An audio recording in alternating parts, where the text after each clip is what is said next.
اقبال نے کہا تھا حب دولت تلف می سازت زکات، زکات حب دولت کو زائل کرتی ہے، جب اللہ کی راہ میں لٹاؤ گے تو اس سے کم بھی نہیں ہوگا۔ میرے حضور نے 3 چیزیں قسم کر کے کہی، حضرت ابو کبشہ الانماری رضی اللہ تعالیٰ عنہ سے مروی ہے۔ میرے حضور نے ارشاد فرمایا اگر کوئی شخص کسی کو معاف کر دیتا ہے تو اس کی عزت کم نہیں ہوگی، میں محمد اللہ کی قسم اٹھاتا ہوں۔ دوسری بات میرے حضور نے فرمائی کہ جو شخص مانگنے لگ جاتا ہے، سوال کا دروازہ کھول لیتا ہے، اللہ اس کے لیے محتاجی کا دروازہ کھول دیتا ہے، اس کی کبھی کمی پوری نہیں ہوتی۔ اور تیسری بات میرے حضور نے قسم کر کے کہی ما نقص مال عبد من صدقہ، کہا میں اللہ کی قسم اٹھا کے کہتا ہوں کہ صدقے سے مال کم نہیں ہوتا، صدقے سے مال گھٹتا نہیں ہے۔ تو ایک تو مال بھی نہیں گھٹے گا، یہ ضمانت کس کی ہے؟ میری نہیں ہے، یہ رسول اللہ کی ضمانت ہے۔ ایک تو مال بھی کم نہیں ہوگا، اور دوسرا یہ ہے کہ حب دولت ختم ہوگی۔ حب دولت تلف می سازت زکات، یہ ماہ سیام آ رہا ہے تو زکات سے حب دولت کو کم کیجئے، بلکہ صدقات دیجئے، نفلی صدقات کیجئے، غرباء کی مدد کیجئے، مساکین کی مدد کیجئے، اپنے غریب محتاج رشتہ داروں پہ غور کیجئے، ان کی مدد کیجئے، اپنی ہمسائیگی میں دیکھیے، پردے سے مدد کیجئے، ان کی عزت نفس بھی مجروح نہ ہو۔ یہ جو نمائش لگا کے 10 اخباروں میں چھپوا کے لوگوں کی مدد کرتے ہیں، اس سے گریز کیجئے۔ کبھی سوچیں کہ اگر آج کسی کی بیٹی لائن میں کھڑی ہے تو کل اگر یہ مرحلہ میری بیٹی کے لیے آ جائے تو پھر میرا مزاج کیا ہوگا۔ تو عزت نفس کا خیال رکھیے، لوگوں کی غربت کا تماشا نہ اڑائیے، اور لوگوں کی جو ہے وہ محتاجی کو اپنی تسکین کا ذریعہ نہ بنائیے۔ یہ تو اللہ نے تمہیں دیا اور انہیں نہیں دیا، اور وہ آزمائش کی گھڑی میں کھڑے ہیں، تم ان کے ساتھ کھڑے ہو جاؤ۔ تو لوگوں کی مدد کیجئے، دکھیوں کے کام آئیے، مساجد کی جو ہے وہ تعمیر کیجئے، مدارس دینیہ کے ساتھ وابستہ رہیے، اور لوگوں کی فلاح کے لیے، بہتری کے لیے کام کیجئے۔ اللہ نے آپ کو دیا ہے، یہ مال یہاں رہ جانا ہے۔ میرے حضور نے فرمایا ابن آدم کہتا ہے میرا مال میرا مال، اس کا مال وہ ہے جو اس نے کھایا یا پہنا اور پرانا کر دیا یا آگے بھیج دیا، باقی اس کا نہیں ہے، وہ وارثوں کا ہے۔ مرتے ہی ورثہ بن جائے گا، مرتے ہی ترکہ بن جائے گا۔ کفن بھی میلا نہیں ہونے دیں گے کہ بعض اولادیں تو بانٹ لیتی۔ اللہ اکبر، وہ گھر جو ان کے لیے بنایا تھا، ایک رات بھی تجھے اس گھر میں رکھنے کے لیے تیار نہیں ہو۔ آج تیرا نام چھن گیا، آج کوئی یہ نہیں کہتا کہ پیچھے اس امام کے اور حاضر اس چودھری صاحب کے، حاضر اس میت کے، آج تو ڈیڈ باڈی بن گیا، آج تو میت بن گیا۔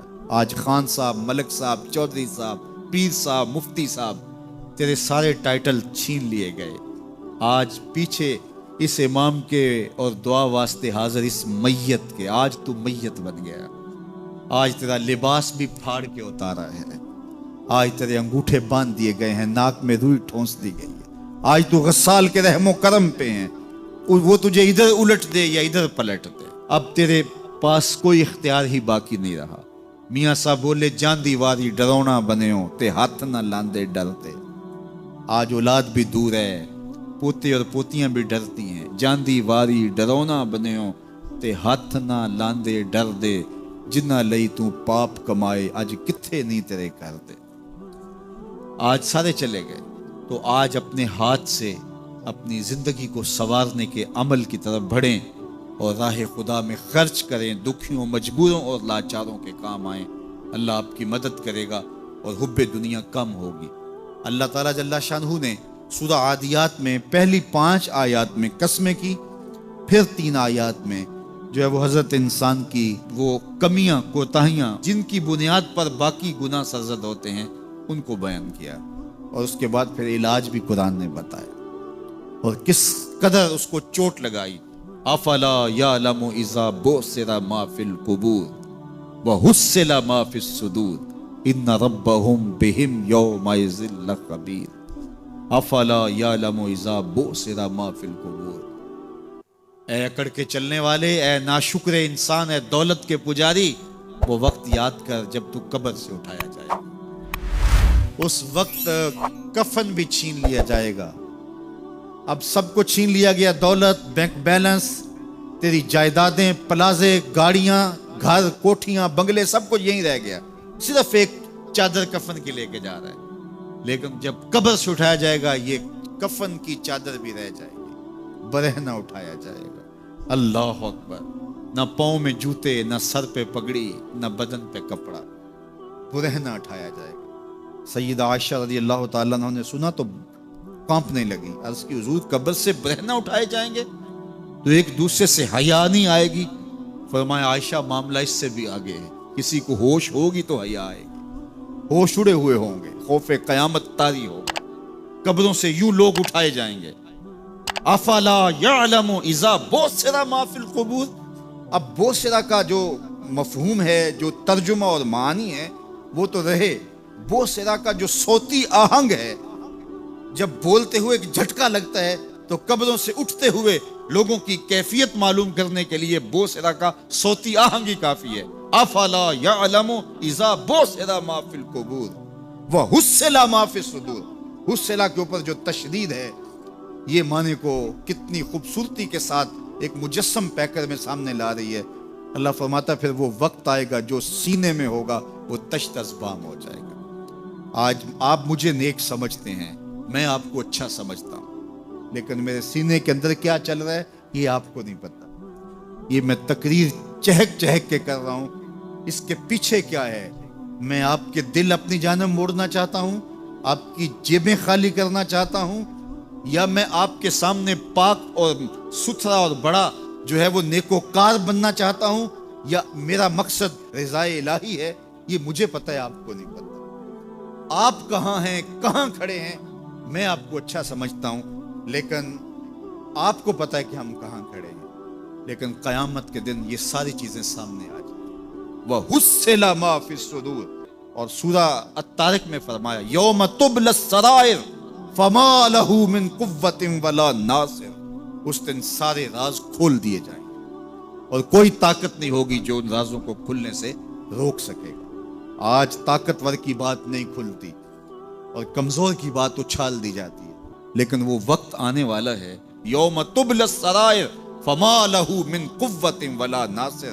نہ زور کے بل پہ، نہ زر کے بل پہ، نہ کسی اور بل پہ کسی کام کو روکا جا سکے گا، ہر شے تشت ازبام ہو جائے گی۔ وہ کتنا سخت دن ہوگا۔ اے داور حشر میرا نامہ اعمال نہ پوچھ، اس میں کئی پردہ نشینوں کے بھی نام آتے ہیں، تو وہ کتنا سخت دن ہوگا۔ وَحُصِّلَ مَا فِي الصُّدُورِ إِنَّ رَبَّهُمْ بِهِمْ يَوْمَئِذٍ لَخَبِيرٌ۔ بے شک ان کا رب اس دن ان سے خوب باخبر ہوگا۔ وہ آج بھی باخبر ہے، لیکن آج کئیوں کو یقین نہیں کہ وہ باخبر ہے، لیکن اس دن سب کو یقین ہو جائے گا کہ میرا رب اس سے باخبر ہے۔ جب پرانی تصویریں چلنا شروع ہو جائیں گی، جب ساری ویڈیو سامنے آ جائے گی، زندگی میں جو جو کیا، تنہائی میں، اعلانیاں، خفیہ، جہاں جہاں جو کیا، داد عیش تھی، سب کچھ تشت ازبام ہوگا، سب کچھ جو ہے وہ سکرین پہ چل رہا ہوگا، کوئی چیز بھی تشت ازبام ہونے سے نہیں رہ جائے گی۔ تو پھر بندہ کہے گا اوہو یہ تو سب میرے مالک کو پتا تھا، لوگوں کی نظروں سے چھپ سکا، رب کی نگاہوں سے تو نہیں چھپ سکا۔ اس کی نگاہوں سے کون چھپ سکتا ہے؟ یہ یقین آج اپنی روحوں میں اتار لو، اچھی طرح سے جذب کر لو۔ گناہوں سے بچنے کا اکثیر نسخہ ہے یہ یقین کہ میرا رب مجھے دیکھ رہا ہے۔ یہ یقین جب روح میں جم جائے، خیالوں میں اتر جائے، اعتقاد کا پختہ حصہ بن جائے، پھر بند کوٹھڑی میں بھی جرم نہیں ہو سکتا کہ میرا مالک تو مجھے دیکھ رہا ہے۔ آپ دیکھتے نہیں کہ جب ساتوں دروازے بند کر کے بت کے اوپر موٹا کپڑا ڈال کے زلیخا بولی ہے تلک یوسف اب تو آ جاؤ نا، اب تو کوئی نہیں دیکھ رہا، قال معاذ اللہ، تو جناب یوسف نے کہا میں اللہ کی پناہ میں آتا ہوں۔ اللہ اکبر! تو دروازے بند کر کے لوگوں کی نظروں سے چھپ گئی ہے، اور بے نور آنکھیں رکھنے والے اس پتھر کے بت سے بھی حیا کرتی ہے اور اس پہ بھی پردہ ڈال لیا ہے۔ جب تو اس جھوٹے خدا سے حیا کرتی ہے، میں سچے خدا سے حیا کیوں نہ کروں جو ساتویں کوٹھڑی میں بھی دیکھتا ہے۔